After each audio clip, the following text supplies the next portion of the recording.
புறம் காவலாளி அஜித்குமார் போலீசாரால் அடித்து கொலை செய்யப்பட்ட வழக்கு விசாரணைக்காக மதுரை சிபிஐ அலுவலகத்தில் அஜித்குமாரின் சகோதரர் உள்பட 5 பேர் இரண்டாவது முறையாக நேரில் ஆஜராகியிருக்கிறார்கள். இது தொடர்பான கூடுதல் விவரங்களோடு இணைகிறார் எமது செய்தியாளர் ராஜ்குமார். வணக்கம் ராஜ்குமார், உங்களிடம் இருக்கும் தகவல்களை சொல்லுங்கள்.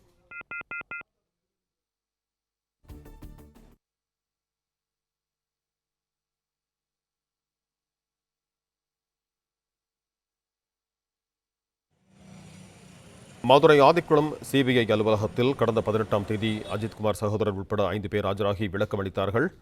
கோவில் உதவி ஆணையரின் வாகன ஓட்டுநர் கார்த்திக் தவிர மற்றவர்கள் இன்று விசாரணைக்கு ஆஜராகும்படி சிபிஐ சம்மன் அனுப்பியிருந்தது. இன்று இரண்டாவது முறையாக தனிப்படை காவலரான ஓட்டுநர் ராமச்சந்திரன், செக்யூரிட்டி பிரவீன்குமார், வினோத்குமார் ஆகியோர் ஆஜராகி இருக்கிறார்கள்.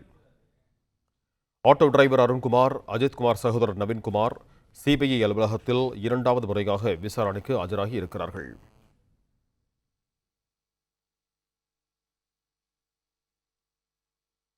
மடப்புறம் காவலாளி அஜித்குமார் போலீசாரால் அடித்து கொலை செய்யப்பட்ட வழக்கு தொடர்பாக மதுரை சிபிஐ போலீசார் விசாரணை மேற்கொண்டிருக்கிறார்கள்.